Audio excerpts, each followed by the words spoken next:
Hello all, எப்போவுமே சப்பாத்திக்கு ஒரே மாதிரி மசாலா குருமான்னு செய்யாமல் இந்த மாதிரி டிஃப்ரெண்ட்டாக ட்ரை பண்ணி பாருங்கள். டேஸ்ட் ரொம்பவே நல்லாயிருக்கும். எப்படி செய்யுதுன்னு பார்த்தரலாமா?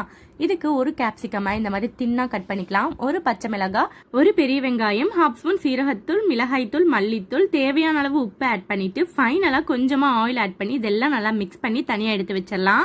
ஒரு பேனை ஸ்டவ்வில் வச்சுட்டு 2 ஸ்பூன் அளவுக்கு ஆயில் ஆட் பண்ணிக்கலாம். ஹீட் ஆனதும் 1/4 ஸ்பூன் அளவுக்கு சீரகம், ஒரு 5-6 பூண்டு இந்த மாதிரி பொடியாக கட் பண்ணி அதையும் ஆட் பண்ணி நல்லா ரோஸ்ட் பண்ணிக்கலாம்.